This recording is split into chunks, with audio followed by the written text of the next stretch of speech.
Welcome to First Things First. I'm Jenna Wolfe. That's the Hall of Famer Cris Carter. This is Nick Wright. How's everybody doing today? Doing great. CC, I got a little bit of bad news that you're not privy to yet. Jenna Wolfe is in a tough spot right now. Jenna Wolfe won a bet last night. With me. That's a good thing. Yeah. You know what's a bad thing and what's a bad sign? And Cris Carter, you'll know what I'm talking about here. When you lose a bet, you feel terribly. This morning, winning the bet, your emotion was, oh, I should have bet more. I'm turning into... Oh, she's hooked now. What are they called? Betters? When the winning bets don't feel good because you didn't bet enough, that's the beginning of reeling you on in. I was a Congrats. normal, healthy person before I met your partner over here. My partner over here. Yeah, a lot of people. Right? Added to the graveyard. He has just infected all of us with this. All I'm going to tell you is this. Yeah, Nick Wright, too much of Nick Wright can decline the quality of your life. Yes. That's not true. You know what the truth is, Nick? My life is better because you're in it. Oh, thank you very much, better. Jenna Wolfe. Even Congrats more better on that because win. you're in it. Thank you very much. It feels your good. Celtics played tonight, by the way, 1-point home underdog, just letting you know. I know. We'll talk more about that later. All right, we just got to move it on in my ear, even though all I want to do is talk about how I need to make my money back. Let's start off our NBA coverage explaining the concept of friendship since we just started it. You know, if Nick's out sick, CC steps up. If CC's sick, Nick steps up. If I'm sick, we're all screwed. Correct. Rockets, Jazz, Game 5. James Harden, a little bit sick, not feeling great, so who steps up? His on-court BFF, Chris Paul. Stepping up big. Wow, what a night for Chris Paul. 41 points, 20 of those points in the fourth quarter. He also had 10 assists, 0 turnovers, best game of the postseason career for him. Monkey off back, I would say. Rockets are in the conference finals. Here is James Harden on Chris Paul's performance. Unbelievable. I mean, you know, he went out there and took over the game, you know, and especially for an opportunity like, you know, he's never had before. He went to go get it. You know, he put us all on his back and said, listen, you know, I got us. That's big time right there. It's a big time performance. He got in his bag and, you know, he called everybody off. He said, you get out the way, I'm gonna put us on his back. He had that look in his eyes. Here you go. I mean, if he has a, I don't care what you say. But, you know, and if he has that look in his eyes, you know, every single night, he's a problem. This is one of those stories that you're happy after the game. Yes, you can talk about the win, but it's nice that there was a story being weaved throughout this, and it was Chris Paul. CC, does Chris Paul's really just an amazing game change, his Game 5 change your perception of the arc of his career? It's not going to change my perception, but I think it's a good question because there are people out there that would like to say that Chris Paul, he's been the type of player that should have gotten to a finals by now. It's not going to change my opinion. I've always thought he's a phenomenal player. He's been in some special situations that I wouldn't think. I didn't determine after those situations Chris Paul's not a clutch player. But when you don't get to a conference final, that's what they're going to do in the NBA. If you're a dominant player, because you're on the court so much in the playoffs, they give you more credit and more responsibility for the wins and the losses. And Chris Paul typically being the best player on all the teams he's been on. But what he did last night was phenomenal. Because with the spotlight being on Houston as far as the coach, there's question marks. Can he get it done? This team, even with 65 wins, can they get it done? Chris Paul, is he really a clutch player? You know, James Harden, is he clutch? So for me, it was phenomenal to see, and it was phenomenal to see the league MVP take the back seat. Didn't mind. And that was something I didn't think Harden had in his game until Chris Paul was added to the Houston Rockets. So it was phenomenal to see someone like Chris Paul, because knowing Chris Paul, knowing his family and everything, he's a great guy, all right? Now, he's got a reputation with some of the coaches and teammates that he might rub them a little bit the wrong way, but off the court, he's got a great reputation. It's nice to see him get some playoff success. He is a great guy and a great player.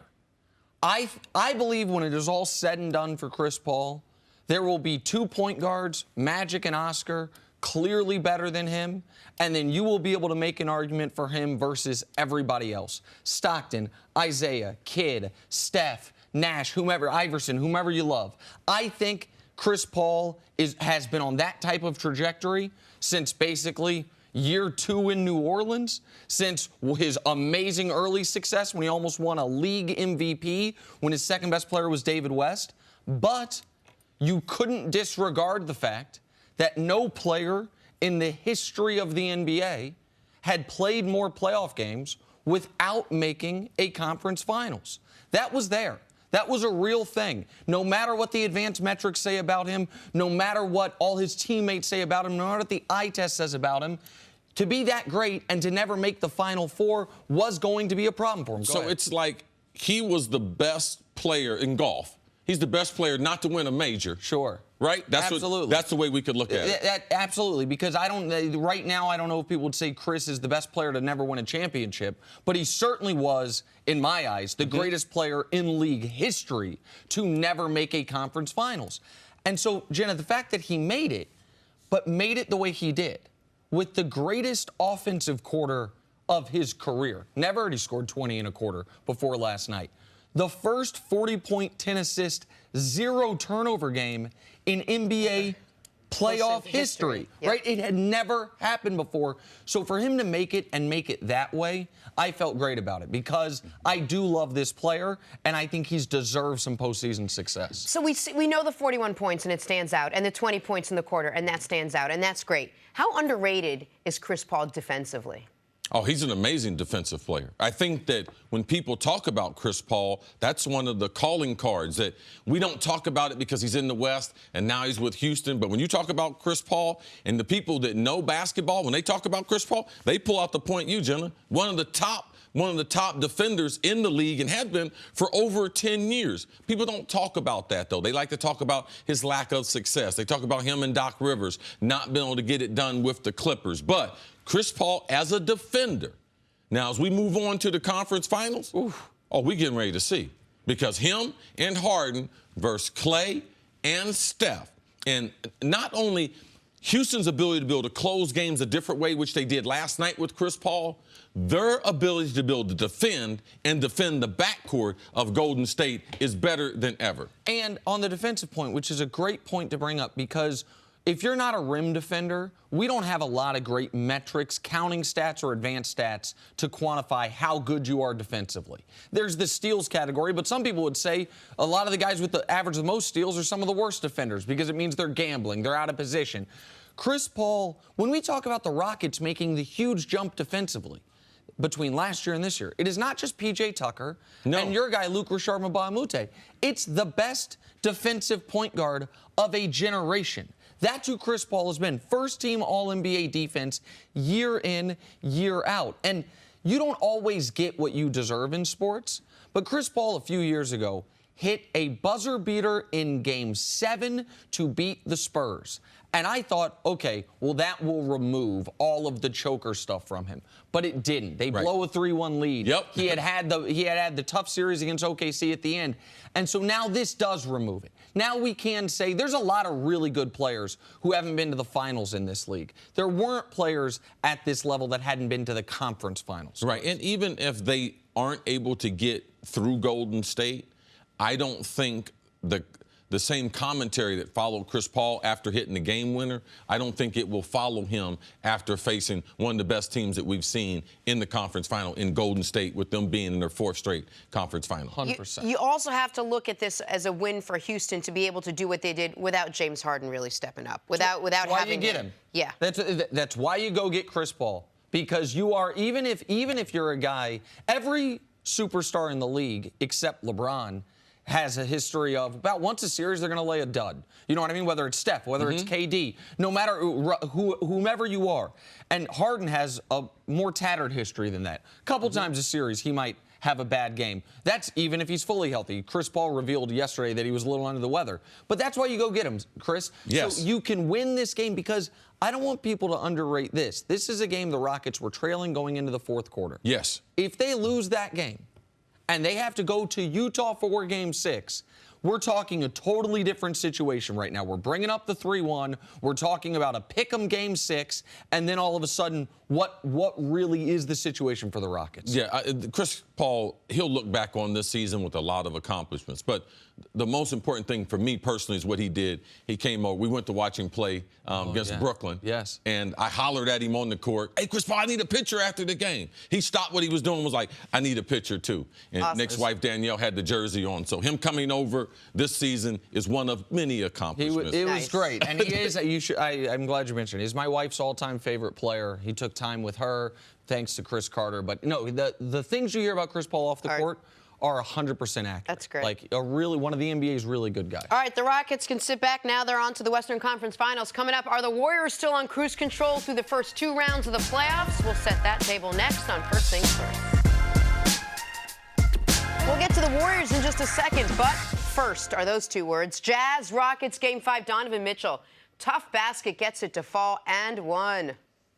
I've never in my life watching professional basketball seen a rookie that can go from having a mediocre or even bad game to just incandescent in a quarter. Did you have 2 22-point quarters in one playoff run? Now, I was getting ready to say something. I had a tremendous comment, but you threw a word on me. Incandescent? So hot, on fire. Like the light bulbs. Yeah, like glowing brightly. All right, I won't use it. What next about time. he's damn good? Thank you. Yeah. Tomato. No.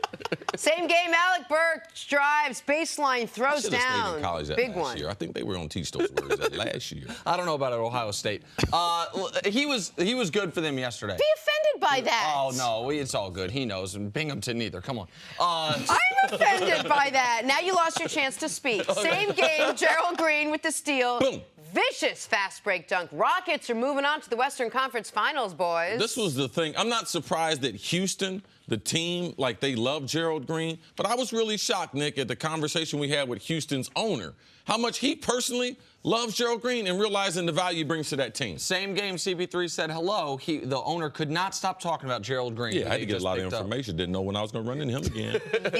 The other Game 5 last night, Pelicans at Warriors, and Drew Holiday with the spin and impossible dime in traffic. Look at that. Man. His reputation changed after these 2 playoff series you saw with Drew Holiday? Yeah, listen, he's a guy that had been somewhat disappointing due to injury. And now when you see him healthy, you see one of the better 2-way guards in the league and a guy who you think, could he be the 3rd best guy? Not the 2nd best guy, 3rd best guy on a champion? Maybe. All right, let's take a deeper dive into this game. Warriors and Pelicans, Game 5, deeper dive. High five. Golden State's 4 stars combined for 94 of their 113 points. 94! As the Warriors cruise to a win and a gentleman's sweep, Steph Curry leading the way with 28 points. It is just his 4th game back from his knee injury. Here's his teammate on getting Steph returning to form. I think Coach did a great job, though, just, giving him a little bit here and there. And then tonight, really just letting him go. And you see, when you let the dog off the leash, what happens. I feel good. I feel confident what I'm able to do out there.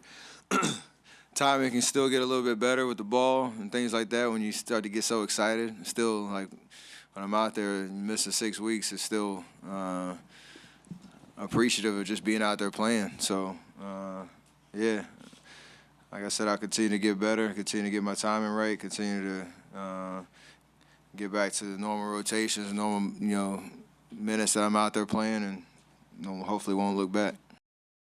It's nice to see what Steph Curry can do when he's just in the process of trying to get himself back into it. That's not bad, even if he stopped right there. Do you think, CC, that we've seen the Warriors at their absolute best yet? No, I don't think. Back to what Kevin Durant said. A question to you guys. If Steph Curry was a dog, what kind of dog would he be? Oh, because he said he let the dog off the...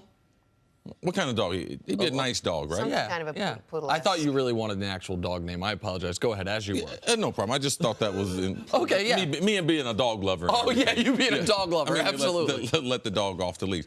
Steph Curry, what he brings to Golden State, you can't speak about it just one thing, because what he does for Draymond, what he does for Clay, the lack of pressure on Kevin Durant, where he's able to thrive. But the question is, have we seen their best? No, absolutely. It's impossible to see their best, for one, because Steph wasn't there for part of the series, and they haven't been challenged. This last series, Utah was out two-thirds of New Orleans. New Orleans, and without two-thirds of oh, excuse me. You're okay. fine. Golden State, they haven't been challenged because of the lack of professional. The Spurs. The Spurs don't have their team. Right. Well, both the guys, the point, I know exactly where you're going. I got you. Both these guys are teams were without one of their two best players. Yes. Kawhi Leonard's out in round one. Couldn't get the numbers together. I got you. Absolutely. Two out of three. I got you. Yeah. DeMarcus Cousins out in round two. And these were series where the Warriors were overwhelming favorites going into each of them. And so what we saw them, in my opinion, at their best in moments. The couple times these games are close at halftime, except for game three, what did we see? The Warriors come out in the third quarter blitz and beat the brakes off you. They started the third quarter last night 25-4. Like they have now played 92 games this year. Mm-hmm. They have given full effort for 48 minutes, 0 times. But because they have the ability to literally turn it on when they want to turn it on, when they feel like they need really to. do. So I just don't believe you can be at your best until you're challenged. That's either by a coach, either by the talent that they have. And we know the Spurs, shorthanded. We know the Pelicans, the lack of depth, the lack of shooters that they have, lack of bodies that they can throw at Kevin Durant. So, no, I'm not disappointed in what they've done. I think they've done well getting Steph back in. I like the fact that he did more, and we saw his best in last night's game. But Harden and Chris Paul and what they provide for Houston will bring out the best in Golden State. I believe we will see their best basketball. One guy has been at his best this postseason, Draymond. Draymond has been, when Steph was gone, Draymond, not Kevin Durant, Draymond said, I am going to claim the mantle of emotional leader of this team, defensive leader of this team, heartbeat of this team. You saw Draymond Green, whether it was texting Kevin Durant at 4 a.m. before Game 4, saying, we need a huge game from you, and KD responding with 38 points. Whether it was Draymond Green taking on the challenge of, yeah, you want to start the Hamptons 5? I'll guard one of the 6 best players in the world, Anthony Davis, and do my best. Whether it was Draymond Green being peacemaker, when KD last night got upset because he thought someone stepped under his feet, and Draymond grabbing KD before he could do something foolish. Draymond this postseason now is giving you 13, 12, and 9. He's almost averaging a triple-double for the postseason. He just did average a triple-double for the series, the first Warrior to ever do it.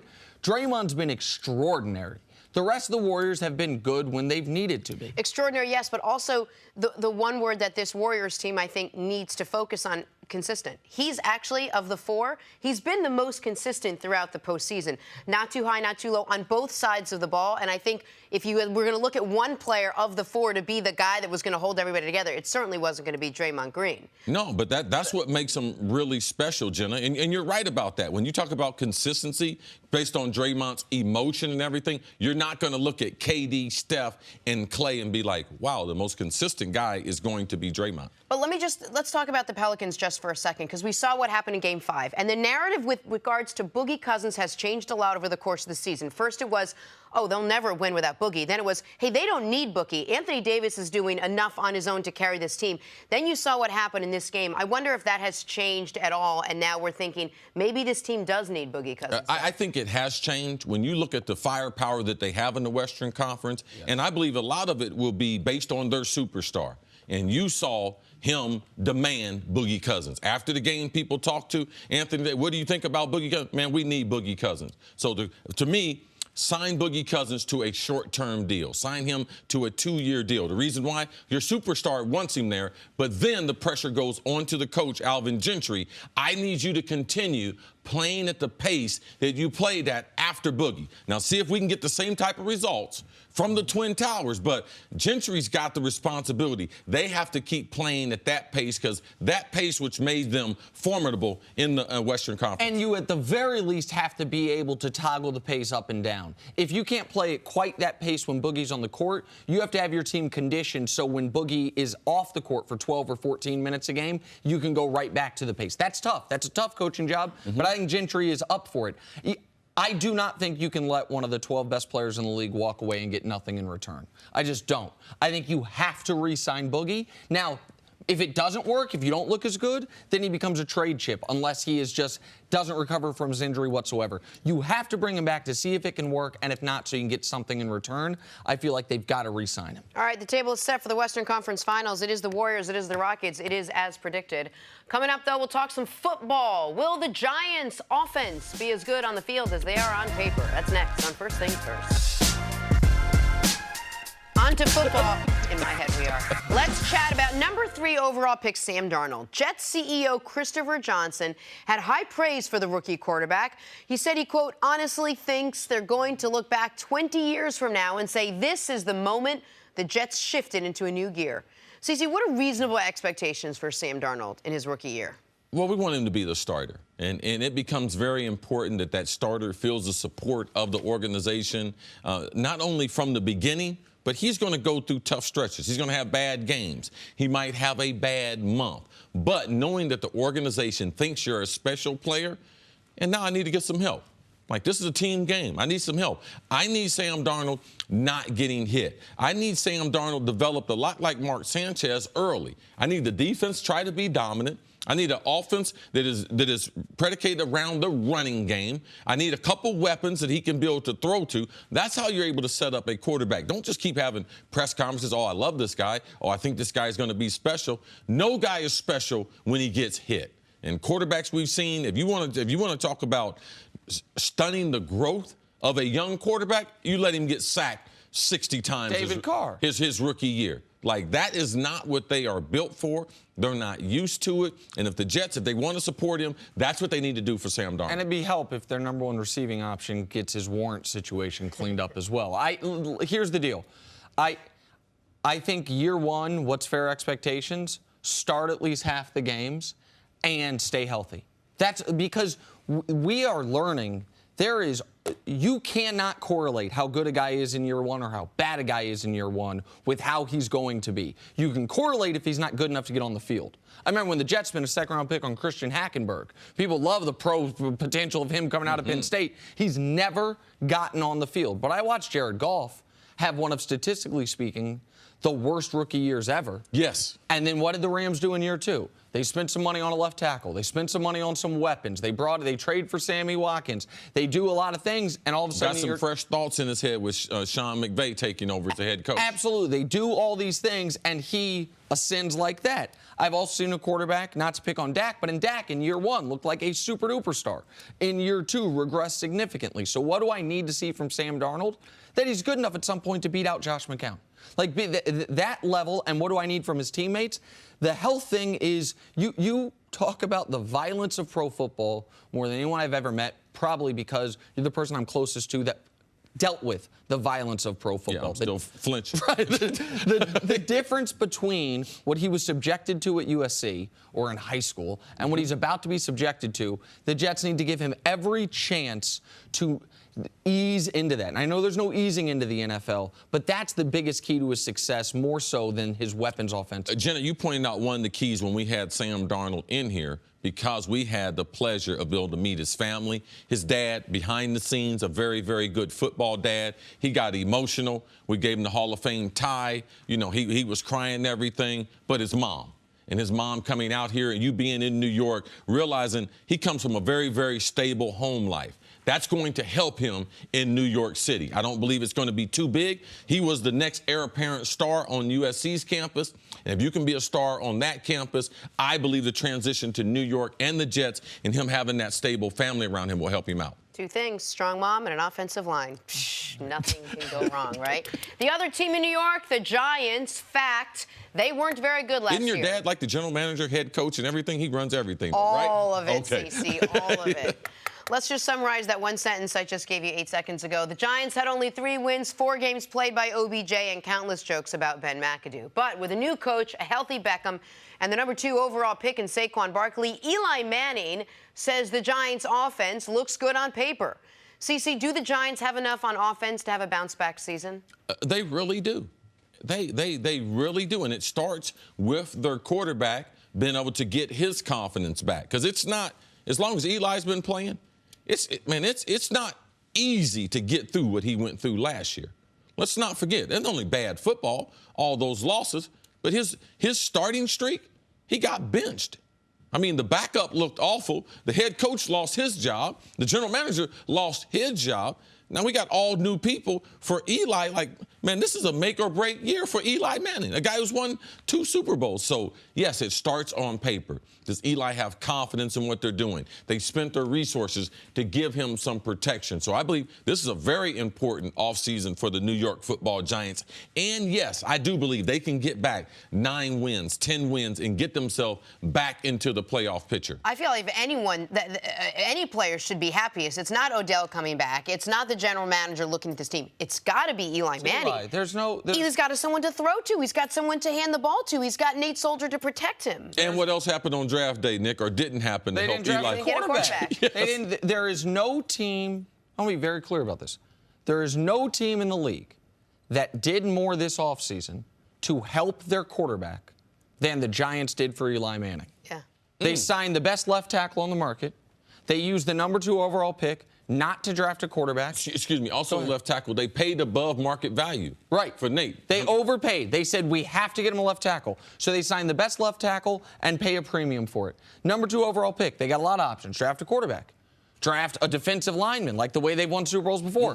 Trade back. Get future picks and less super blue chip prospects. The 12th pick and the 21st pick, whatever it is. No. We're going to give you the best running back, the best highest rated running back to come out of college in arguably a decade. I think he's rated higher than Zeke was. Doesn't mean he'll be that player, but as far as what they see of him as a pro. And while they didn't give him this, oh, yeah, by the way, one of the 3 best receivers in the league. He's coming back as well. No one had more. Oh, and by the way, we're going to hire an offensive-minded head coach, a guy that built things in Minnesota offensively. Who believes in you. Who believes in you. They have done everything you can ask to do for a quarterback. So the question is now Eli. And I go back to the same list I had yesterday when we talk about the quarterbacks in the NFC. Hey, man, oh, man, oh, man. There are 7 quarterbacks that are outstanding. Rodgers, Breeze, Wilson, Wentz, Ryan, Cam, Kirk. There's another half dozen. I didn't even mention Matt Stafford, Jimmy Garoppolo, Jameis Winston, Jared Goff. Like, where does Eli fall in the pecking order? Because the Giants have enough skill position guys, and I would argue high-level talent on defense if they play to their talent. Yes. That with average quarterback play, which is what they had 2 years ago when they went to the playoffs, they're fine.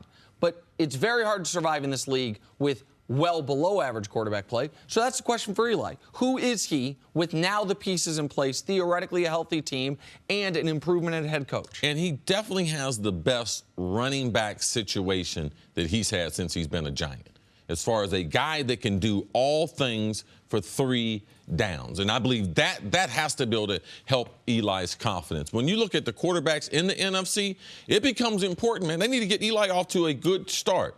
Like, people don't study the NFC. You need to start looking at those quarterbacks. So you start looking at matchups. Who can win divisions? Who can advance to the conference championship? Who can represent the NFC in the Super Bowl? Man, that quarterback can't be a detriment to the team. And that's what we have seen with Eli Manning. Isn't it funny how far we came from where we were midway through last season? Eli's terrible. Eli's getting benched. Maybe he's lost it. He's got nothing left. The team benched him. I mean, I didn't get the blessing from the owner, but the general manager and the coaches. And now we're starting this season with, we're going to anoint Eli, give him all the tools he could put him at, and now go out and play football, Eli. Eli earned that level of deference with the 2 championships. And now we are going to see if he can pay it forward to a degree. Yeah. There are a lot of things the Giants could have done that would have been not unfair to Eli, but would have been, for lack of a better term, like mean to Eli. Like, oh, listen, we're going to hire a defensive-minded head coach, or we're going to draft your replacement, or even draft Bradley Chubb. Or they did everything in their power to help him. We'll see if he is. They could have traded Odell Beckham. There's another one. I didn't even think about that. They could have used the 34th overall pick, 2nd pick of the 2nd round. They used it on a guard. So you get one of the best guards available, you get the best veteran left tackle available. They could have said, Eric Flowers is just fine. Don't even worry about it. Okay, that would never have happened. But they could have. I mean, there's a lot of things they could have done. Eli couldn't have scripted an offseason better for him, and then we'll see if he can take advantage of it. And I hope the Giants, I hope they reach out to Eric Flowers. I'm glad you mentioned his name, because with Nate Solder playing left tackle, you get one of the best guards in the draft, Hernandez, I think from Texas. Will Hernandez. Will Hernandez, and you get him. If we can move him back to right tackle, and don't put the pressure on him. Yeah. He's in the 5th year of that first contract. I believe you're better off with him on the roster. I know he's not participating in the offseason workouts, but if the Giants at their best means their draft pick has the mindset, I'm going to come in and play this last year with Nate kind of mentoring him and taking over the responsibility at left tackle. Here's a question for you guys. So now that the offense is set for the most part where it is, where does Pat Shurmur fit into all this now? How he works with these weapons, how he uses them, and how much is Eli looking forward to this? As I'm sure. Let's look at Pat, what he did with your boy. He resurrected Case Keenum. Oh, he's the one who did it. You know, their wide receivers, the scheme that he put them in week after week, they were able to take advantage of their talent. Stephon Diggs and Adam Thielen, we saw them develop. Darwin Cook, the rookie from Florida State. Immediately, they had a running game, which they hadn't had since Adrian had moved on. So look for them to do the same thing with the weapons the Giants have and the running back that they have in Barkley. And I'm going to add one other name that I think could benefit the most from Pat Shurmur. Evan Ingram, friend of ours, a guy that I think they have a big bet on via draft capital, and a guy who, when you see what Kyle Rudolph was able to do in Minnesota, I think Evan Ingram's a better athlete than him. I think Evan Ingram, and Kyle Rudolph's an excellent player. I think Evan Ingram, if he reaches full potential, can be that level player or better. How do you use Evan Ingram as a stretch-the-field tight end? That's another part of it, another good weapon for Eli. All right, we're going to take a little break. Coming up on the other side, the New Orleans Saints are going to be missing one of their stars for a couple games next year, and it's not from injury. We'll tell you why next on First Things First. Welcome back to First Things First. Greg Jennings joins us on the television program. Hi, Greg. Good to see you, Greg. I like that suit, man. Thank you, sir. That looks really nice on you. Appreciate it. I apologize, Greg. I made a disparaging golf comment because I'm not a big golfer, and you are a very big golfer. You come to New York, you spend a lot of time golfing. I respect the hobbies, the little things you like to do in your free time. The little things. That was not what we were laughing at, Jenna. We'll tell you off the air what we were laughing at. It wasn't your disrespect of golf. Don't worry about that. Don't worry about that, Jenna Wolfe. We'll tell you later. All right, let's talk some football, Greg, because that's a lane I do know about. New Orleans Saints running back Mark Ingram has been suspended 4 games for violating the NFL's performance-enhancing drug policy. He will miss games against the Giants, the Bucs, the Browns, and the Falcons. Ingram rushed for over 1,100 yards last season. CC, I'll ask you, how big of a deal is Ingram's 4-game suspension for New Orleans? It's a huge deal. It's a huge deal not only for New Orleans, because if you look at where New Orleans was last season, before they started, before they drafted Alvin Kamara, before they discovered Alvin Kamara can run between the tackles. Wow. Not only be a third down back, I thought that they were looking to move from Mark Ingram in the contract that he had. He had his most productive season with Kamara, so it presents a problem because Alvin Kamara is not a 18 to 22 times I'm going to hand him the football, not for a 16-game schedule. Now, we can maybe trick it up, have him return a couple kicks, throw him the ball 5 or 6 times, have him get 10 carries, but he doesn't have the body type that I think will ever be able to endure that type of pounding in the NFL. So them being a kind of a 1-2 punch, I became very, very important. Also, do they beat Philadelphia if they go to Philadelphia? Because they had the Minnesota Miracle that knocked them out of the playoffs. We forget some of these teams, how they exit. How close they really were. And what a different matchup potentially, because Minnesota, their defense didn't show up for that championship game. So I believe this is a huge deal, and the biggest part of this is the player's reputation. How do you recover from being accused of PEDs? Because when people see this, they'll be like, man, he's either on HGH or he's on just straight steroids. When this is something that becomes very, very hard. Me as a player, I battled it. Greg battled it. When you're working out and you're trying to give yourself that edge that you might have in recovery. So everything that you take, everything you put in your body is your responsibility. But there's so many companies out there. This is an unregulated business, and we see these products. We see guys every year get pinged for over-the-counter supplements. Now, does the NFL have a program where they will test your supplements? Yes, but you don't know what's in every one of those pills when you buy it off the counter. We try to do what we can. And how can I say that about someone like Mark Ingram? Is because I know the people he trains with. He trains at our facility. I know the trainers. They trained me my whole career. And I know that we have never approached giving an athlete some type of supplement. So I know the athlete. I know the people he trains with, and it also speaks to the lack of regulation that we have in that business, that players get suspended, and it's hard to repair your reputation, Greg, once you have the PDE label on you. Yeah, I think it's – see, I think I come from a different take. I think it's a big deal, more so for Mark Ingram than I do the Saints. I like, actually, Alvin Kamara getting more touches. To your point, does it bode well for them to have that 1-2 punch? Absolutely. But they have enough pieces there, and they have a really solid defense that they can sustain the wins without Mark Ingram. And so when I look at what has transpired, it's more of a big deal for him personally because he's on a contract year. Like, this hurts. You miss 4 games. Now a team has this to kind of, they already are going to label you as something. You just added to that. And even, Greg, I mean, even if they believe him, right? Even if he says, listen, it was not steroids, it was not HGH, it was an accident. Even if they believe him, they have the specter of, well, you make that mistake again, it's a year. Absolutely. Even if they think it was well-intentioned, right? That you weren't trying to cheat. Intent doesn't matter in this case. And a second one of these, you're out of season. Without question. And again, I'm going back to Alvin Kamara. I think he is the more dynamic of the two. Yes. And if they had lost Alvin Kamara for 4 games, then it would be a bigger deal for me because he's a part of their passing game as well as their running game. And they're looking to him as their future as opposed to Mark Ingram. Is it not true they were looking at trading Mark Ingram? Well, because Mark Ingram, and this is poor timing for him, he wanted a contract extension before this. It's the reason why, reportedly, he hasn't been a part of their offseason program. He's only scheduled to make $4 million this year. Now that's $3 million, by the way, because you're missing a quarter of the season's paychecks. And he evidently, reportedly, still wants a contract extension despite this. So I think one of the reasons they were looking to trade him was because he was disgruntled, because he wanted more money. I'm going to split the baby a little bit between the two of you on this. I think Kamara is the more dynamic player. I also think Alvin Kamara's 6 yards per carry last year were inflated because Mark Ingram was wearing the defenses down. I think Mark Ingram can hit you, and then Alvin Kamara can come in and hit a home run on you. Change of pace. Change of pace. I think it is harder. I think Alvin Kamara's job in year 2 just got a lot harder for the first quarter of the season. Yeah, I think the conversation is totally different if we're talking about the Saints have traded Mark Ingram. Alvin Kamara, is he a featured running back?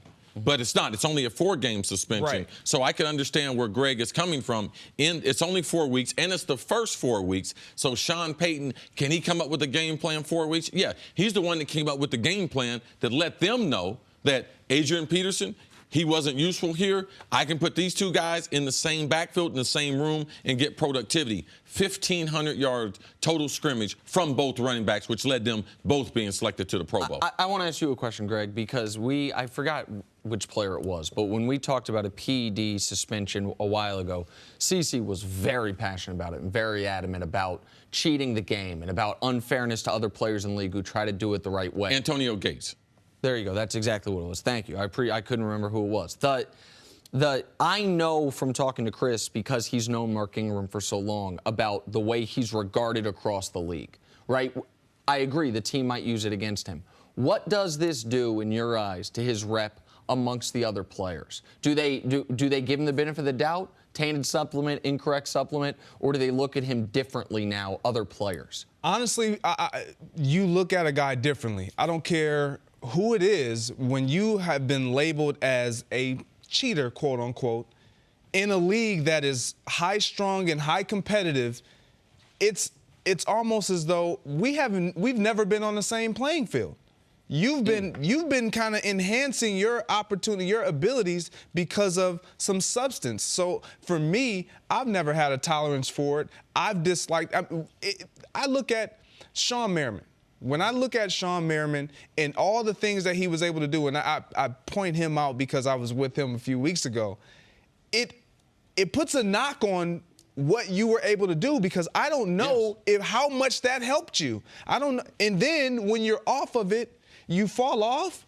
Like I struggle with that because I was an all-natural guy. I never used anything like that. Greg, did you have a program that you used as far as supplements? Because you're a guy who worked out hard. That was one of the things I really respected. Did you have a program of what you did with the team on a regular basis, year in and year out? I did, but I typically did my own program more than I did the team's program because I knew what I needed for me. And you know this. Yes. When you're working out with the team, it's more of a generalized system. It's not sport specific for what you need for your position. And so I think when you're trying to take your game to the next level and you're an elite player, you have to. You know this as a trainer, as a workout just nut. You have to tailor what you do for you to get the best results for you. One thing, I was very fortunate because Dr. Lombardo, he ran a lot for Ohio State as one of their doctors. He was involved with the NFL with their supplement program. I would send my supplements to him. They would test the supplements, send me back the results, and let me know it was clear to be able to take everything in that bottle. Right, and the only problem with doing your own program is if you are going to put yourself on your own supplements, which you're seemingly innocent because they're over the counter or whatever it is, you run the risk of something not matching up with what the NFL, and that's 4 games. And that is detrimental to you and to your team. All right, Greg, we'll see you a little bit later in the show. Coming up, how much did Chris Paul impact his legacy last night? That's next on First Things First. Welcome back to First Things First. We're now joined by Yes Network NBA analyst and CC's favorite guest, Sarah Kustok. One of our absolute favorite guests. Good to see you, Ms. Kustok. How are you? I got to get back in the good graces. This is I need to figure out how. They saw each other at a Whole Foods, and there was a misunderstanding. Well, one of us saw the other. Exactly. And the one who didn't speak despite seeing Sarah is the one who's angry about it. Yeah, her visibility, too many NBA stalker fans and everything. Yeah. I need to start dressing. I'm going to the Whole Foods right after this since I'm properly dressed. This is how it works. They tease because they love. It took me 176 shows to learn that. They tease because they love. I have a question for you. If you have the presumptive league MVP on your team in James Harden, and he's under the weather and you need to win a game, what do you do? Well, you can do one of 2 things. You can either postpone the game or you ask Chris Paul to step up. I got to check the rules on postponing. Not sure you can do it. But Chris Paul, man, he was outstanding. Probably played the best game of his postseason career. 41 points, 20 in the 4th quarter. He also had 10 assists and 0 turnovers. The Rockets are in the conference finals, the Western Conference Finals. Here's James Harden on Chris Paul. Unbelievable.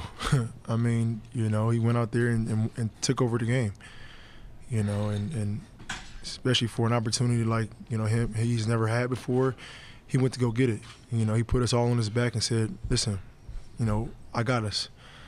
That's big time right there. It's a big time performance. He got in his bag and, you know, he called everybody off. He said, you get out the way, I'm going to put us in his bag. He had that look in his eyes. Here you go. I mean, if he has a I don't care what you say. But, you know, and if he has a look in his eyes, you know, every single night, he's a problem. Well, Sarah, Chris Paul, as you know, has this reputation of playing fantastic, and then somehow in the postseason things go awry. Do you think that what happened in Game 5, his amazing game, changes that perception of his postseason career? I think it's starting to, and I don't think we can entirely categorize the postseason Chris Paul as poor playing, because he's had a lot of big games, but it's those moments of which he needs to come through that he has not. And I will take us back to Game 4 because I was in Utah, left Game 4, and if Chris Paul didn't play the way he did in that game, along with Clint Capella, along with P.J. Tucker, I don't think they would have won that game. I'm glad to hear that James Harden was under the weather because I was wondering where the heck he was at for all of Game 5. Yes. But those unbelievable numbers, but it was those 20 fourth quarter points. That when it mattered because Utah was making a run, and you could tell. James Harden talked about the look in Chris Paul's eyes. Chris Paul is the vocal leader. He also leads by example, and he entirely took over that game, and absolutely it was one that they needed to have, and it impressed me more than anything. I think also how he deferred to Chris in the press conference. I believe that's really important for where James Harden is. James Harden is going to receive the recognition for the first time in his career as the best basketball player for the 2017-18 season when he gets MVP next week. But he's never, since he's been a star, he's never been able to defer to anyone. He couldn't depend on them. He didn't have that type of respect for his other teammates, and they didn't deserve it. Chris Paul deserved it. And to see him defer to Chris Paul, and Chris Paul was demonstrative on the court.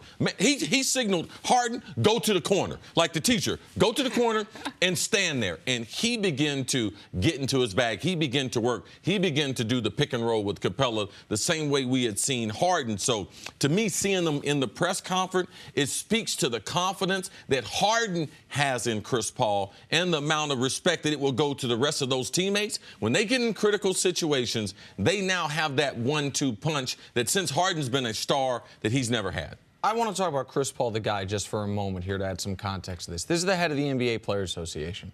This is one of the leading voices in all of sports on combating racial inequality and racial injustice. This is a guy who, for the better part of 15 years, has been a star in this league and has never had a negative headline. The last negative headline was when he punched Julius Hodge in the groin in college. This is a guy who has been an upstanding citizen in every way imaginable. And a lot of people could argue it was unfair the way the NBA intervened and stopped the original trade and made him end up going to New Orleans. Yeah, to New Orleans. Right, absolutely. No, when New Orleans was trying to trade him to the Lakers, right? Yes. And by the way, the Rockets were going to be a part of that. They were going to get Pau Gasol. They wouldn't have been able to get James Harden. That's a great what-if moment in NBA history. So I say all that to say this. Chris Paul deserved to go to a conference finals. He was the greatest player in league history to never be in a conference final. He had played more playoff games than anyone in league history without going to a conference final. And he was going, once he got to the Rockets, they win 65 games, they were going to get to the conference finals. But how they got there matters. Style matters. The fact that rest matters now. Absolutely. They've got time now. They've got time, but also to get there because he has his greatest playoff game ever, because he has the greatest quarter offensively of any quarter, playoff or regular season. Sarah, the first 40-point, 10-assist, 0-turnover game in NBA playoff history. That's how you get there. That part of it is, it's a lot better than if Harden had gone for 45 last night and Chris Paul was a support. Now, they're going to need Harden to go for 45 at some point in the next round, but him being the star, not the supporting actor, but the starring actor in last night's game was perfect for my eyes. In that game one, he had 7 turnovers, and that was something that he talked about. That was a huge issue for him. In those final 4 games, he had 25-some assists, only 3 turnovers. He took care of the basketball, and you can't ever underestimate what he does on the defensive end. And I think that's something, obviously, this Houston team has changed. Daryl Morey is brilliant for identifying exactly what this team needed to succeed. But I think Chris Paul is just such a critical part of that, and he proved that, his value. And one of those things we talk about what they needed was not only someone else to build close games, they needed someone else besides Harden. They needed overall team toughness. Now, a lot of times we pick out P.J. Tucker. Yeah, P.J.'s a tough guy. He's a knockdown shooter. But when Daryl Morey, when he talked about toughness, he's talking about P.J. Tucker and Chris Paul. Because even though he's small, undersized, he brings that tough mentality game in, game out. I also think, and Mike D'Antoni talked about this the other day, because, of course, Houston's system, they want to shoot threes, get to the basket, and free throw line. He said, but when there's always an exception to a rule, and Chris Paul is an exceptional mid-range shooter. And for as much as the analytics prove how they play, it works, you need a guy that you can count on to get in the mid-range, to attack. That's what changed with Rudy Gobert, how he was able to attack that defense. And you need to have that varying way of finding ways to score. And I think Chris Paul brings something that they didn't have. And since you guys both mentioned it, I do want to say one thing about Daryl Morey quickly here. Daryl Morey, when he was asked about, are you sure about the fit? Remember, people were skeptical. Yeah. I mean, people were less skeptical about Russ and Paul George fitting than they were about Harden and Chris Paul fitting. And Daryl Morey, who is an analytics guy, is an MIT guy, he wouldn't mind if I called him this. He's a nerd. He said something very basic. He said, I got one overriding basketball philosophy that goes past any analytics, any model, any algorithm. Let's get as many Team USA guys on one team as possible and see what happens. Yeah. Let's get as many guys that can go win a gold medal and see what happens. He tried that, by the way, with Dwight, and it didn't quite work out with Dwight. He ran it back with Chris Paul, and thus far it's worked out brilliantly. All right, Sarah, we'll see you a little bit later on the show. Coming up, change of topics. How are Tiger Woods and LeBron's greatness similar? We'll talk about that next on Christmas First. I'm Jenna Wolfe, and thank you for listening to the First Things First podcast. Make sure to subscribe and tell your friends, family, and coworkers about the podcast, which, by the way, is available on iTunes and all your favorite podcast apps. You can catch a fresh new episode every Monday through Friday on FS1, starting at 6:30 a.m. Eastern, 3:30 a.m. Pacific. So long, everyone.